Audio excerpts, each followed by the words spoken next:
Hallo, ich darf euch herzlich begrüßen hier bei Selbstgemacht. Heute zeige ich euch einen Couscous-Salat mit Thunfisch. Der Salat ist ganz einfach und schnell zuzubereiten und folgende Zutaten habe ich verwendet: 80 Gramm Couscous, 100 ml heißes Wasser, 2 Esslöffel Olivenöl, eine kleine Dose Gemüsemix, das war jetzt Mais, Erbsen und Paprika, eine Dose Thunfisch,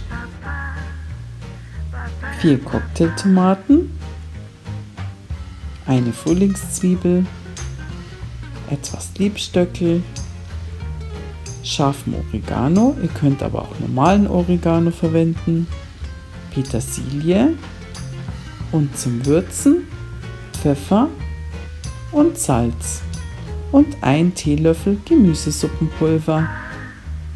Die Mengenangaben könnt ihr unten nochmal nachlesen. Für den Couscous-Salat benötigen wir 100 ml kochendes Wasser. Ich mache das jetzt hier gleich mit dem Wasserkocher, das geht ganz schnell. Dann kommt 1 Teelöffel Gemüsesuppenpulver dazu.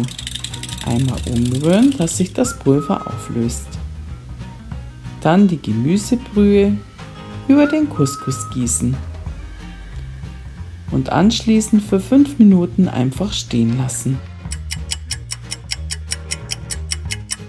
In der Zwischenzeit, wenn der Couscous zieht, schneide ich schon mal die Cocktailtomaten klein. Danach die Liebstöckel,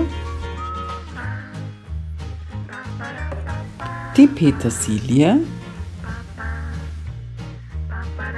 und einen Zweig scharfen Oregano. Ihr könnt natürlich auch normal verwenden. So, die Kräuter sind geschnitten. Jetzt schneide ich noch die Frühlingszwiebel. Den fertigen Couscous einmal kurz durchrühren. Dann geben wir eine kleine Dose Gemüse hinein. Das ist jetzt Mais, Erbsen und Paprika.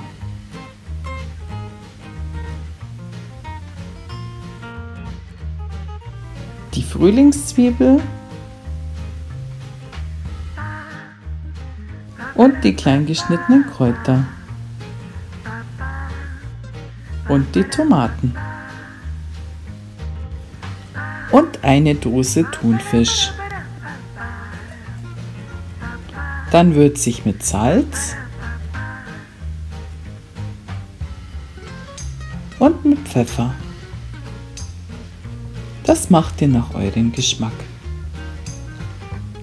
Zu guter Letzt kommen noch 2 Esslöffel Olivenöl dazu. Ich habe jetzt hier Thunfisch in eigenen Saft verwendet. Solltet ihr einen mit Sonnenblumenöl verwenden, könnt ihr das Olivenöl eigentlich weglassen. Dann wird der Salat einmal gut miteinander vermengt und fertig ist der leichte Couscous-Sommersalat mit Thunfisch.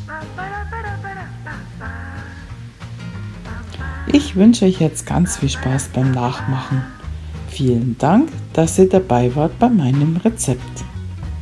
Bist du neu auf meinem Kanal und gefällt er dir, würde es mich echt freuen, wenn du mich abonnierst. Wenn ihr mir alle nett kommentiert und mir einen Like hinterlässt.